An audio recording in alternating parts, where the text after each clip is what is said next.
So my name is Adetoun Alashi. I'm a mother of three lovely girls. I'm a business person, series of business, and what else? I'm a child of God. I love God so much.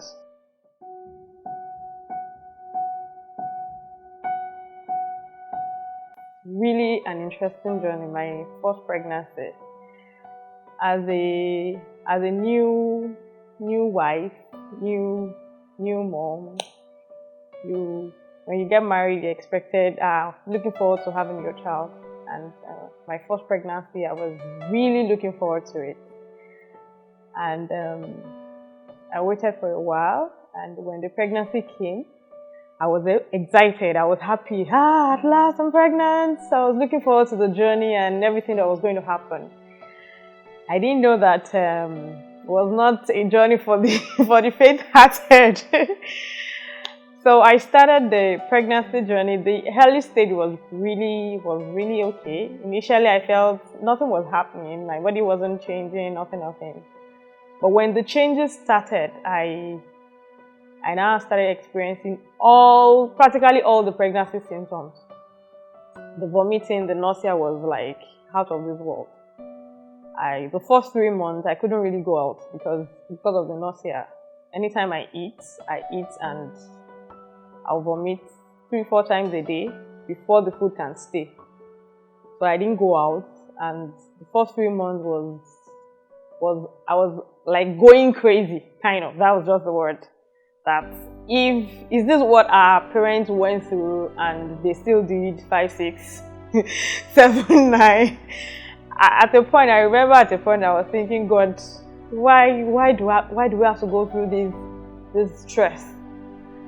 And I went on like that, and I think the tough stage of the pregnancy stopped around 4 going to 5 weeks.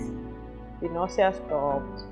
I started enjoying some sense of joy and I think peaceful pregnancy. Not so much, but at least to a large extent, because I was still having some other funny symptoms, like you go outside, the whole place is smelling. You are the only person that is smelling something.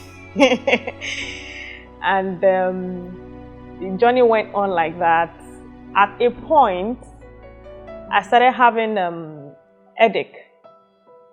I started experiencing like constant headache. I remember complaining to my husband every now and then that my head is aching me, like my head feels heavy. But I didn't know, because being the first pregnancy, I really didn't know what the whole thing to expect. I read up online. I bought a book on pregnancy. So I knew that there are some things that will happen and you just attribute it to pregnancy symptoms will happen. It just went on like that. Then towards it, I think from 20 weeks, before 20 weeks, I started having swelling on my feet. And when I talk to people, I talk to my doctor, they tell me to raise my leg, always raise your leg. So if I'm sitting down, I always have to put like number of things under my feet to raise the leg.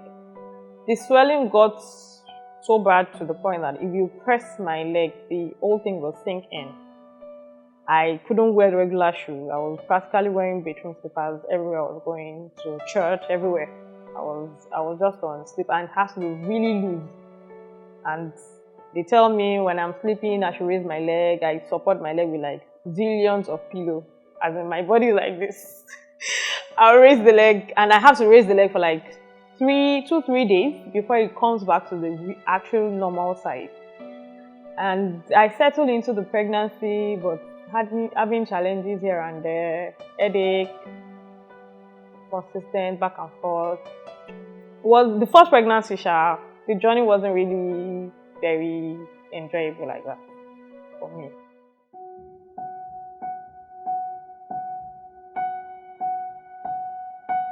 When I found out that my baby was coming, I think I remember that day clearly.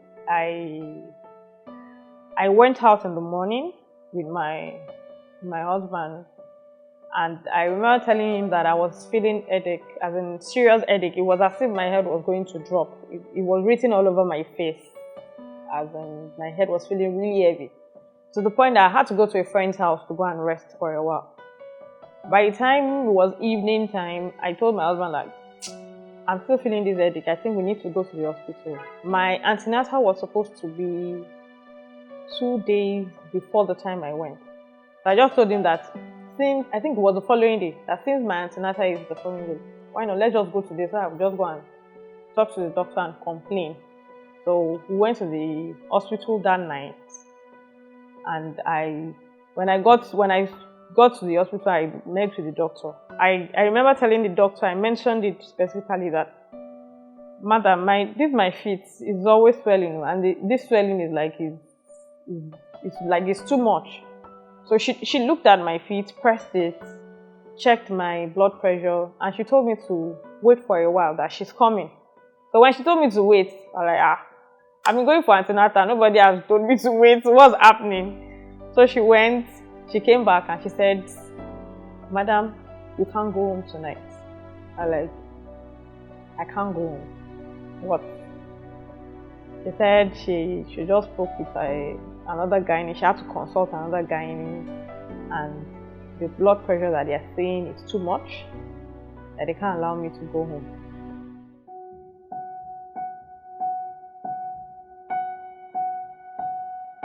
So I sat down waiting for the admission process, and eventually they admitted me and they placed me on a series of drugs.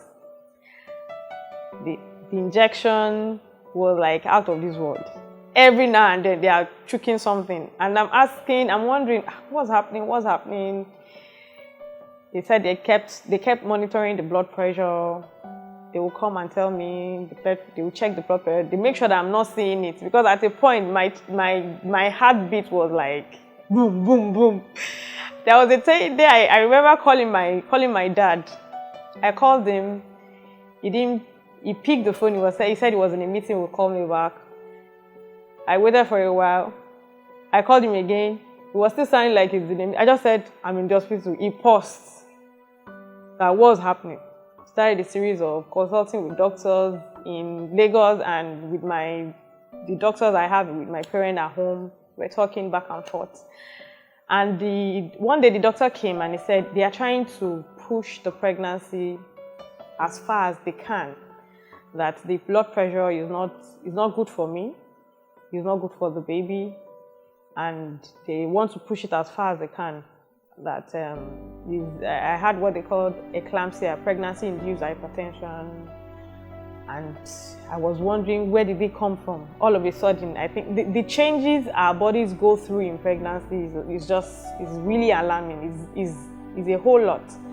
So when they told me it's pregnancy-induced hypertension, that they had to monitor my blood pressure, because if the blood pressure is too high, anything can happen. So they pushed the pregnancy as far as they could, till I think 30 weeks and 2 days. I remember the day the doctor just came that day, a day before the surgery, and he told me that, Madam, we've tried as much as possible. We can't keep this pregnancy anymore. We need to perform an emergency CS on you and bring out the baby, and hope that the baby survive, and they will invite a consultant, a pediatrician has to be there during the CS so that they can take care of the baby and start monitoring the baby. That once they bring the baby out, my blood pressure would go back to normal, since it's pregnancy induced. So at that point, because I've been in the hospital for like a while, at that point I was like, let's just do anything. As in anything. I was hoping that it will all come out well. I was already tired. So at the point, like when they said they had to, that's the next thing, there was nothing I could do. So just like, okay, accept it and let's just hope and pray for the best. So on June 30, I had the CS and the baby was brought out.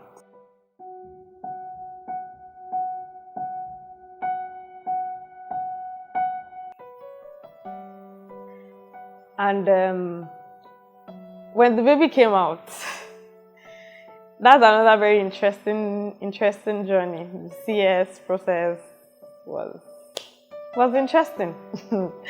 Something that you're going through for the first time. You really don't know what to expect. They try to explain some things for me in the hospital, but explaining and experiencing it they are two different things. I can't even say that this was the way I was feeling. I think I was just numb. I was just numb.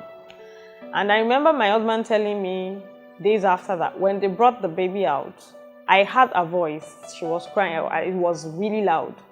I was like, thank God, the baby was out and all that. My husband was telling me afterward that when they brought the baby out and they were cleaning her up, she stopped breathing at a point, and it was in shock. He was panicking at what's happening. He was started praying and eventually the baby came back and she was breathing again. I didn't see my baby for like 2 or 3 days. I asked, because they didn't allow me to go there. She was in the incubator, they didn't allow me to go. I asked my husband, how is she? Is the baby big? He said, yeah, the baby is big. And he showed me the picture, like, oh, the baby is big. I didn't know that camera was deceiving. I didn't know that the picture it took was so close and it makes the baby look so big. The day I now went and I saw the baby, I couldn't look at her. As in, I saw her, I just turned back and just like, God, what's this? I was shocked. The baby was tiny, as in really small. I had my baby at 1.1 kg, and normally after giving birth to a baby, the baby loses weight. So the weight dropped to 1.05, and as in I was just dazed. I was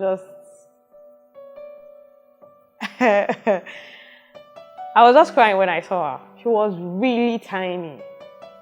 If you say tiny, tiny, tiny. And as at the time I had the baby, I was not even, because I wasn't expecting I was going to have a baby at that time. I've not even bought the things I need for the children's clothes, the hospital. As in the few things I bought, they were like, the clothes were like big. The clothes would swallow the baby. So I had to start. My friends, thank God for my friends, they came around and they started sourcing out for clothes. Even diaper. The diaper I bought, they had to fold the diaper like almost 3 times to be able to get. And when they fold the diaper is reaching her chest. After all the folding, the diaper is reaching her chest. For you to know how tiny the baby was, we had to get Premie diaper. The diaper is so tiny, and the nurses were like, where did I get this? They were shocked. One of those things that just came in and my friend sought out and she got for me.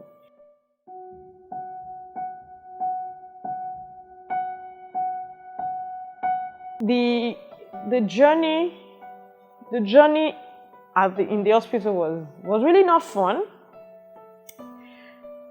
We did the naming 8 days after she was in the incubator. We did it in the hospital. I was in the hospital for a while. We were trying to bring down my blood pressure and all that.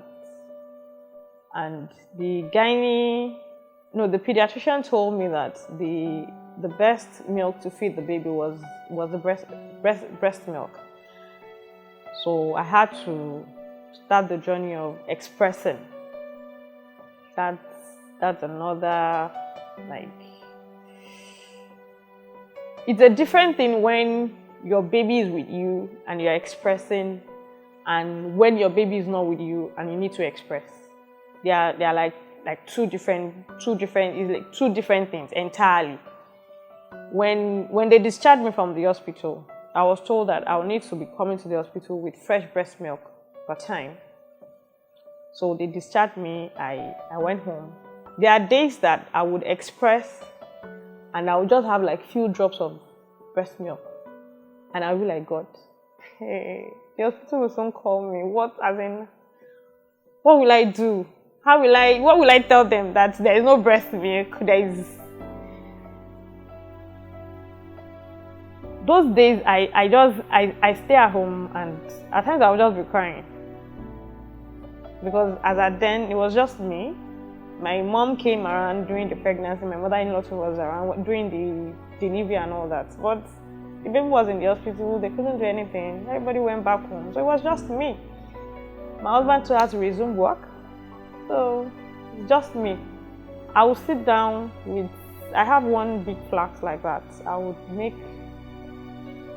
fill it with hot water, and I would sit down with the flask and finish it drinking tea, just for me to be able to lactate enough and be able to express enough milk. I'll sit down with it on a sitting as I'm finishing one cup, hot tea. As I'm finishing one cup, I'm taking another one, I'm taking another one, and I'm expressing, trying to bring out the milk, storing the milk. There are times I will get to the hospital and the pediatrician will tell me the milk that they have that they store in the freezer, I stay like 2-3 days. They want a fresh one. This is the fresh one I just produced. This one will not even last you for how long before I need to bring out another one. And I was not allowed to hold the baby. I'll just go to the hospital, sit down, be watching her in the incubator, seeing all the activities that she's doing. There are times I get to the hospital and I discover that the incubator light has gone off. I'll just sit there now, I'll just notice that this incubator usually have red light. The light is not on. Inside the incubator is cold. The baby is already cold. Because she's tiny, she can't regulate her body temperature by herself. So they need that incubator too.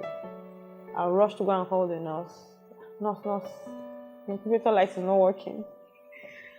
There was a time when I got to the hospital. I discovered that her stomach was swollen, was looking so big, and it looked so hard.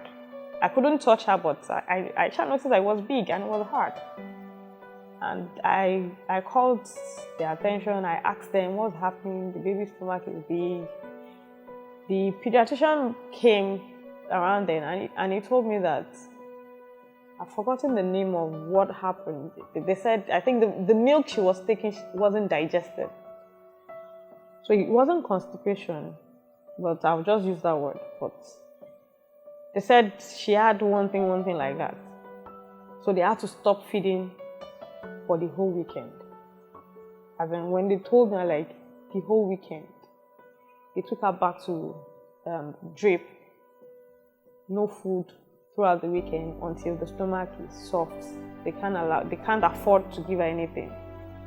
And she will be there in the incubator. The baby will be crying, as in serious crying. I can't carry her. I can't give her anything. I can't do anything. I will just sit down. At a point, I couldn't take it. I just stood up and I left the place. Anytime I'm there and I can't take what the whole emotional, I'll just stand up and I'll just leave. I'll just go home. In fact, there are days that I would just get to the road and I'll just be walking. I'll just be going. See, I just later notice that, where am I walking to? I just got, okay, I'm already on my way home. I've gotten to the house. How I got there, I don't even know. Because so many things were going through my head. It's a very, very emotional period. You had the pregnancy, your baby is there in the hospital, and you have to be going back and forth. You are seeing the baby tiny. You are not even sure if the baby is if there is progress, if she's growing, because it's so tiny. It wasn't obvious. But it makes me appreciate the God's work. Because the way baby grow in the pregnancy is inside, you can't see it. This one, I'm seeing the growth rate physically, live.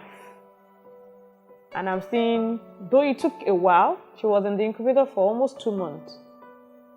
So 2 months of going back and forth to the hospital, I was practically running mad. I was I was dazed. I read books, called people. I met with. There are so many people that I spoke with, people that they've gone through the process, and they encouraged me that I shouldn't worry, that everything's going to be fine, blah blah blah blah blah. But during all those processes, like, people, I don't know what you're saying. I don't know what you're saying.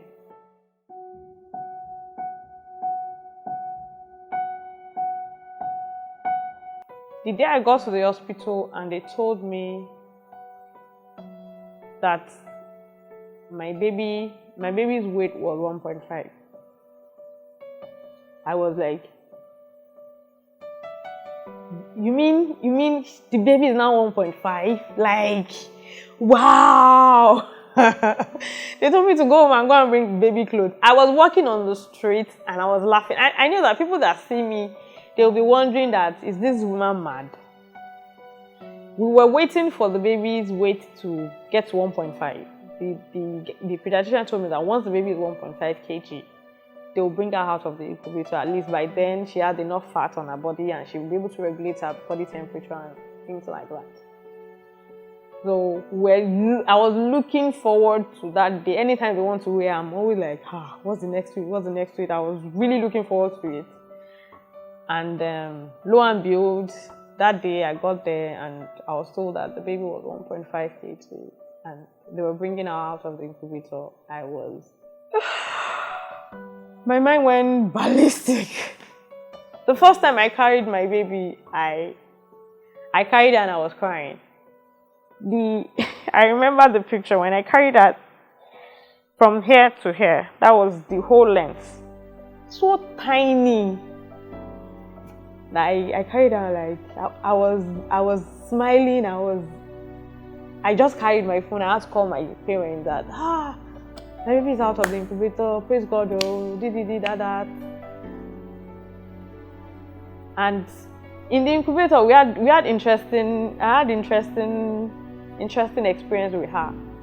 Days when she would be there in the incubator and she would put one leg against the glass like this and be hitting the glass with her leg. Funny experience. Now I can laugh. Then it wasn't funny. I wasn't laughing during those periods at all. And lo and behold, she was 1.5 kg and she came out of the incubator. I had to now go through the experience of learning how to take care of a Premie baby. I was placed back on admission for like 3 days to learn I'm going to take care of her, how I'm going to feed her, because she was so tiny, she can't suck on the breast. She doesn't have the strength and the energy to be able to suck and feed on her own on the breast. So I had to feed her with syringe. I went back to the hospital for like 3 days to learn how to take care of the baby. I remember when I had the baby, the hospital told me that she was the smallest baby they've ever delivered and taken care of, a Premie. That thank God she was a girl. Girls have, according to them, have higher chance of survival at that early stage as against baby boys. So after staying in the hospital for like 3 days, we're discharged. I went home with my baby of 1.5 kg. The tiniest. People give birth. Full-term mom give birth to baby and they say, my baby is 2 kg. My baby is 2.5. She's so small. Now imagine 1.5. I'm like, how will I? The drilling, all the training and the drilling they gave me in the hospital, you must not expose her, you must not, that, you must not, nobody must touch her, nobody. It was like, I was overwhelmed. How, if you're going home with a full-term baby, normal weight, you know how overwhelming it is. Not to talk of a Premie baby that you're going home with and have to take care of the baby, like, you don't even know. The whole place has to be sanitized, the window closed, no fan, no AC, Nobody can touch her. She can't step out of the room. I can hardly sleep. If I sleep and I hear, I'm up in the middle of the night, trying to like, hey, what happened? Is she hungry? You have to time her, the timing of the feeding. You need to check her stomach. Is the stomach okay? Is the food digesting? You can't feed the baby and just put her down immediately. No, all those, we can't even bathe her. The best we could do was clean her with coconut oil. That was what we were using to clean her, coconut oil in the morning. When I was discharged from the hospital, I had a bit of a help, not so much. My mother-in-law came for 2 weeks. My mom took him for 2 weeks to help before they eventually left, and it was just me.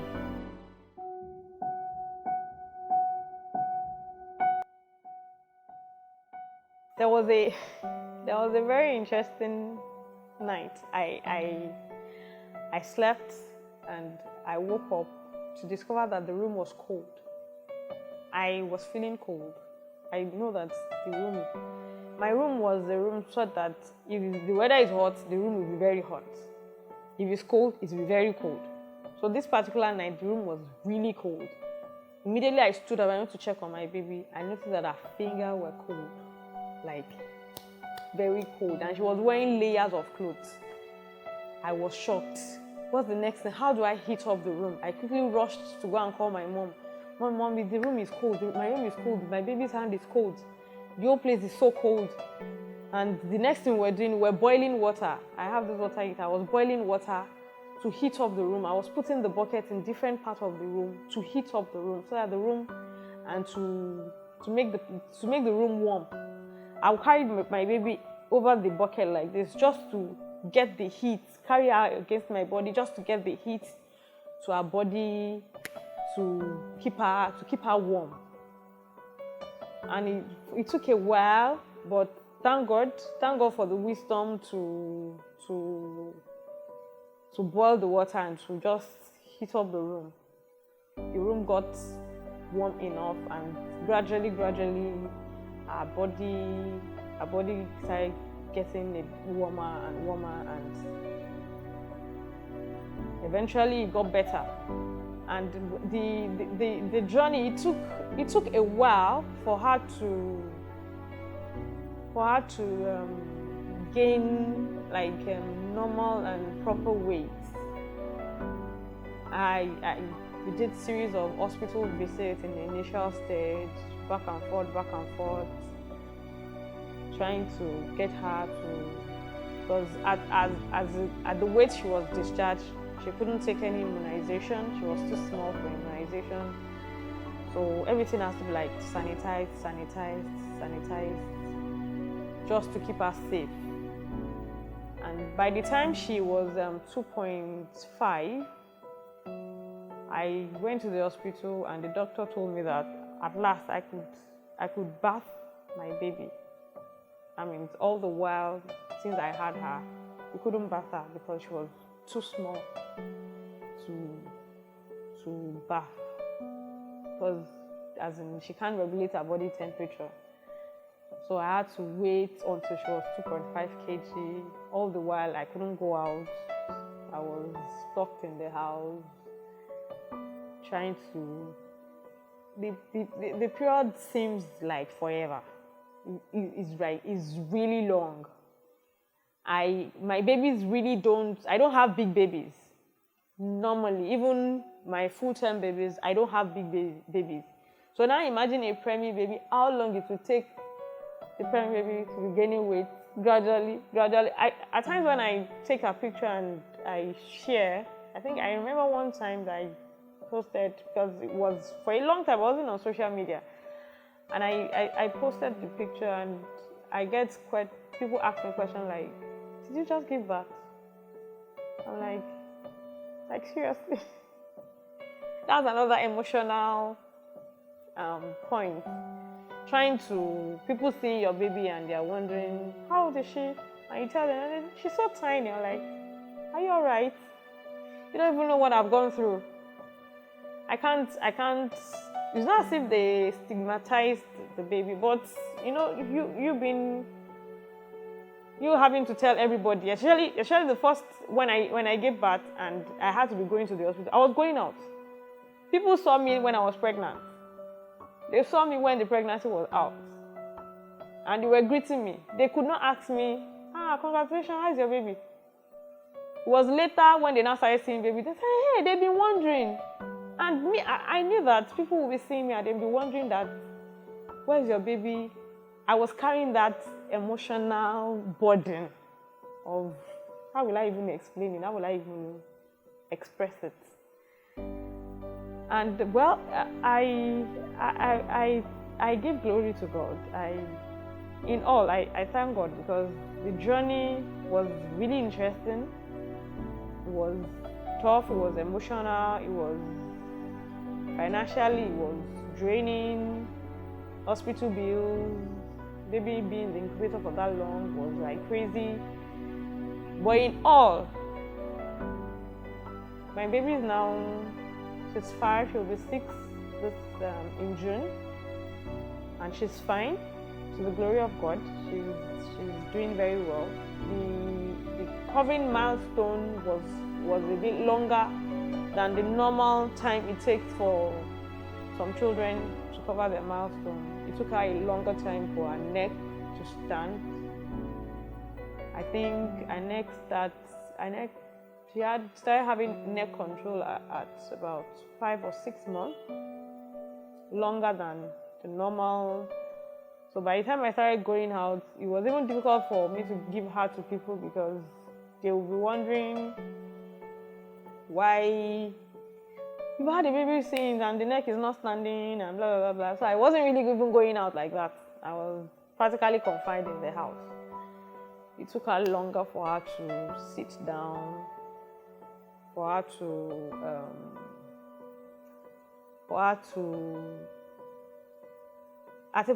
to eat too. Everything wasn't like the normal. So I was more conscious of it. I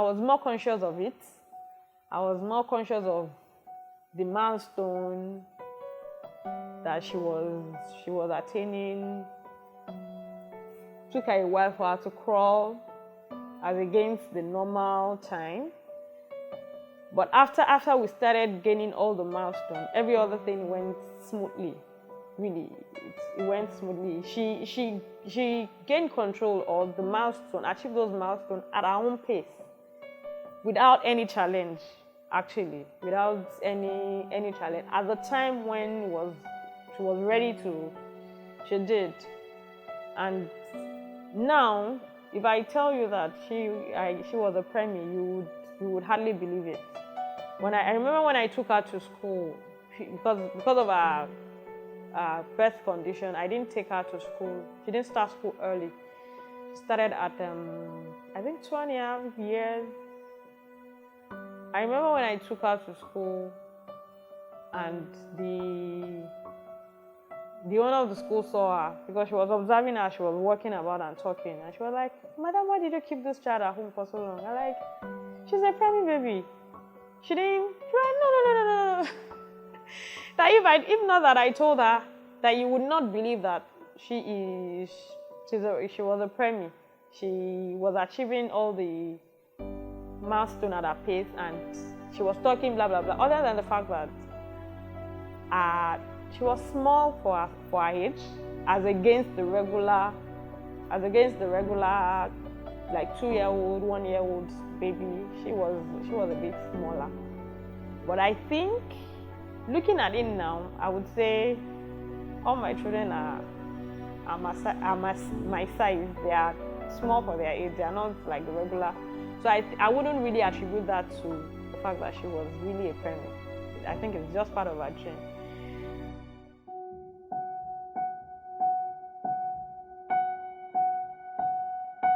When I had the baby, because the baby was really small, they said there was a hole close to her private parts. I think some baby have that opening in the initial stage. Then while growing up, the hole will close up. hers was open. So I would just notice that towards our lap here, the place will just bulge. The place will bulge. Later it will go down. Other times it will bulge. I was wondering that what was happening. So I spoke with the pediatrician, and he told me that there is a hole there that I should just keep observing. That anytime there is a bulging, is probably during the process of intestinal movement that's moved and entered through that hole and moved to the other side. So that place, once it moves to the other side, the place will swell. Moving again, it can move back. So he now said that I should keep observing, because it's possible for the intestine to move to that place and not go back, and the hole will close up. That if that happens, they will need to operate her to remove it. And that was another challenge that I had to go through, because the baby was small. So there are times I will see the place, especially when I'm clean now, I'm always checking. Is this here? Is it going back? Eventually it went back and the hole closed up completely. I didn't have that problem again. But even that is not because the baby was a premie.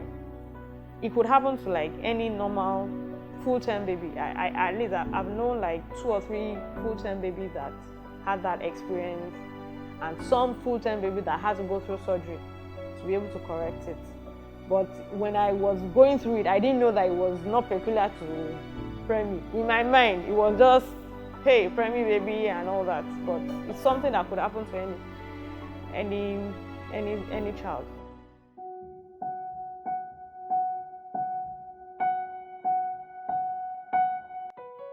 Okay, what kept me sane in that period? That's a pretty tough question for me to answer, because a lot of time I don't feel sane. I don't feel sane. I feel as if I was going crazy. But at times when I look at the baby and I ruminate over the gifts that God has given me, I just think about it. There are some people that are waiting to go through what I am going through. As in, they don't mind going through what I'm going through. At least they can get pregnant. They can give birth, even if it's a premie. And here I am. I got pregnant without stress. Fine, the pregnancy had challenges. The baby came out early. But I still had a gift that others are looking, wishing, praying. They can give anything to have. When I just think about it, I just relax, and my mind just, like a peace kind of flow over me. That though I went through the journey, it was tough, it wasn't funny, it wasn't easy, but it's a journey that some people will wish to go through. And also looking at the milestones, the things we've been able to achieve. Like when I got home, the baby used almost 2 months in the hospital. There are times when I get to the hospital and the nurse told me, what happened over the night? Hey, this is your baby. It's God that is sustaining this baby, because at the point she stopped breathing. They had to rush and start calling the pediatrician and all that. And the baby survived. Survived through all the stages. All the time I get to the hospital and the incubator wasn't working, the place was cold. The baby survived those numbers of months, numbers of weeks in the hospital, and has gotten home. And the baby is alive. When I just think about that, my mind I just experience a kind of peace. I know that if I can go through this stage so far and I didn't break down, I didn't lose my life, the baby did not lose her life, I still have like a whole lot to be thankful for. That each day, I just keep taking each day as it comes, gradually, one step at a time, one foot in front of the other, gradually. And that's really what kept me like sane. Appreciating what God did to each and every step is actually what kept me sane. And looking at the baby, and the baby would just smile at you, despite the fact that she was a friend. She would just look at you and smile like, "This girl, you don't know what I'm going through. You don't know the emotional trauma and all that I've gone through." But if I just look back and think about all the journeys, like the first 3 months of the pregnancy, I knew that it will come to pass. If that state could come to pass, this one too will come to pass. Then I was feeling as if I was going to go mad, but I passed through it. So I knew that this one too, I'm feeling like I will run. My head is just, I don't know the word to use. I don't want to use a negative word again. And I just knew that it will come to pass. And I think the encouragement I got from people here and there also kept me sane, kept me going till I think we got over the major part of it, and she started gaining weight, and she moved out of the extreme intensive care that you need to go through.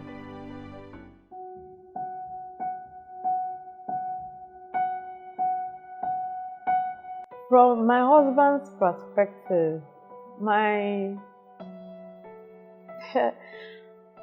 husband is a man. He definitely handled it, I think, better than I did.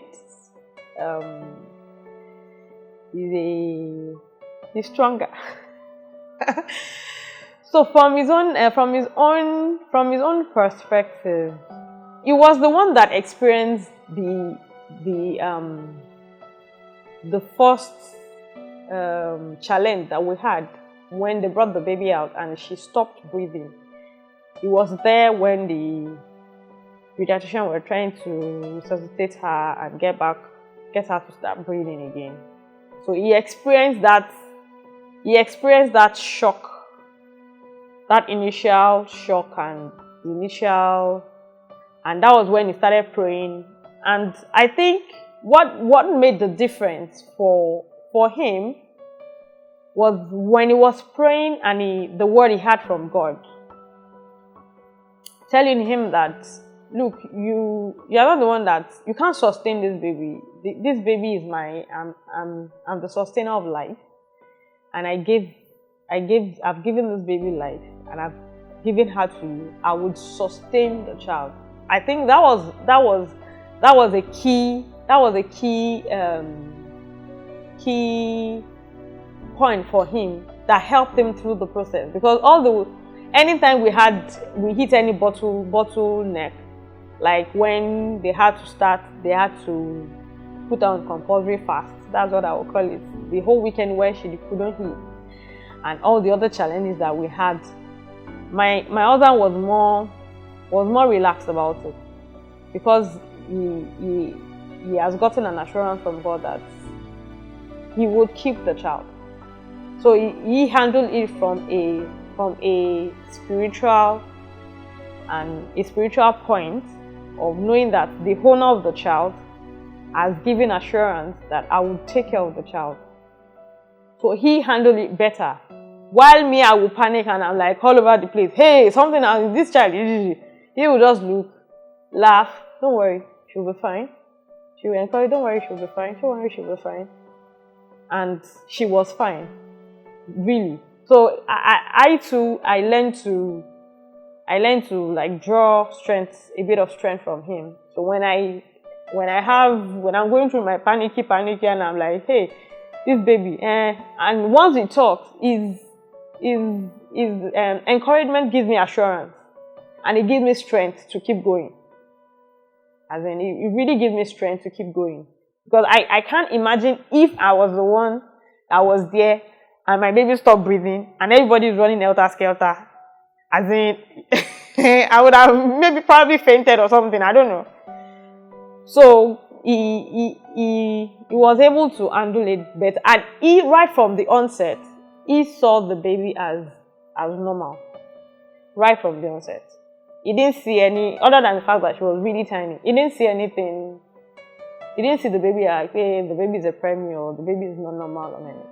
He saw the baby as a normal child, having gotten assurance from the giver of life of the baby. So he handled it better, and I was able to get assurance and encouragement from him. It was really a source of strength for me, because I don't know if the way I panic and the way I just go helter-skelter. If my husband too is like that, only God knows what would have what would have happened. I thank God that I had somebody that I could lean on and rest on, and I could get assurance from. Because there are days I'll just think about everything I went through, all the process, and I'll just be crying. I remember, especially when I was in the hospital before I even had the baby, and even after, and I was like on series of injections. The nurse would just go, just choke anywhere you want to choke, just choke at whatever you will choke, and just go, and just let me rest. And I would just be crying, and it was encouragement and strength that I got from people around me, and especially my husband, that kept me through the stage and through the process.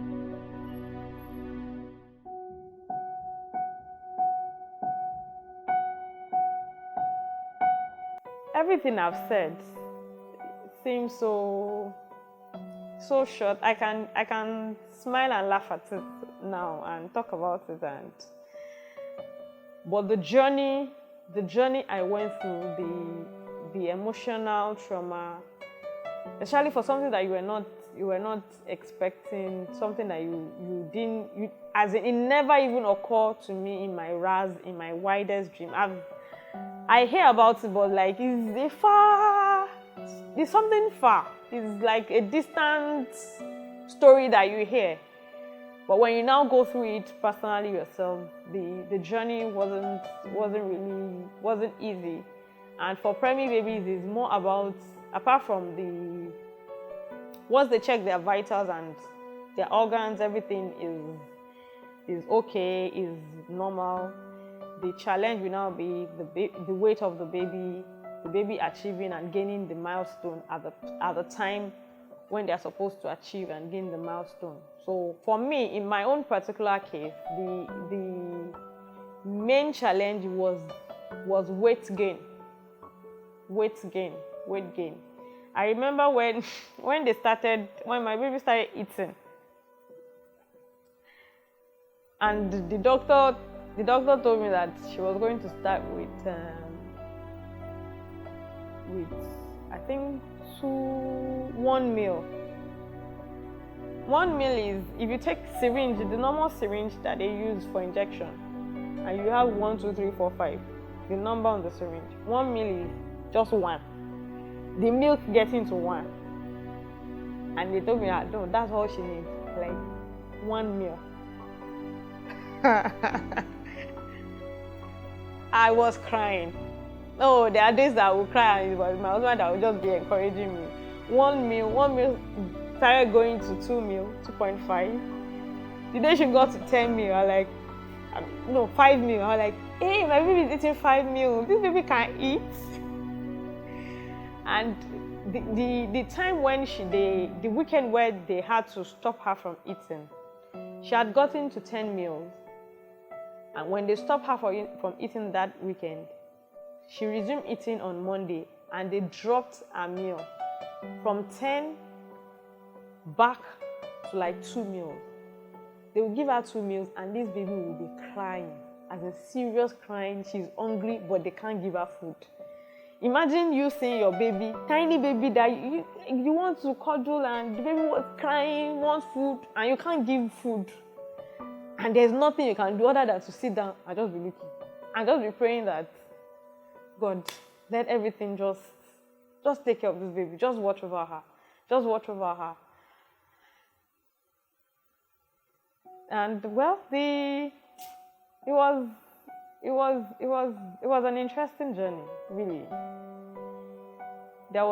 I got encouragement from different people, and me having gone through the journey, I've experienced everything that has happened. I've been able to encourage other people too that are going through the same journey, and other people that may go through the same journey, because different things could lead to you having your baby early.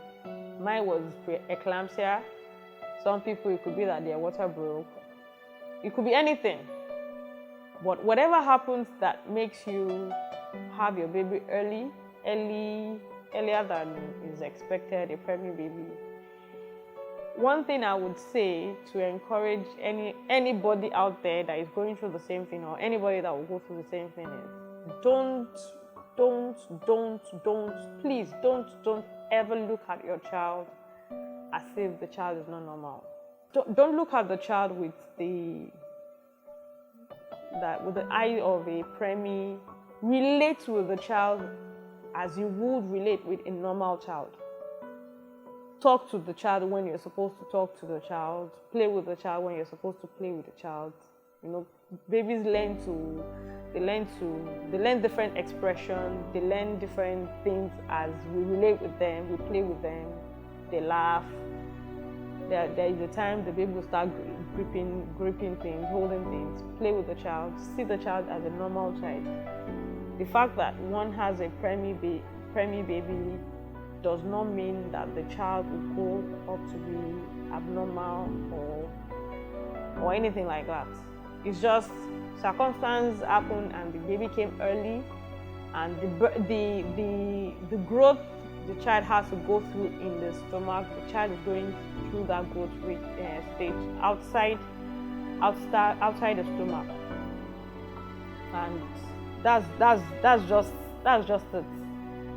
So you need to relate with the children like it's a normal child, because the child will grow up to be normal, and nothing will happen to the child.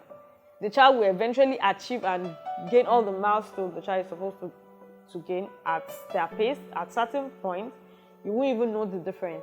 If you see my baby now, you would not. If I didn't tell you that she was a Premie, you wouldn't believe that. In fact, most of the time, I don't even remember that she was a Premie. She was a Premie child. So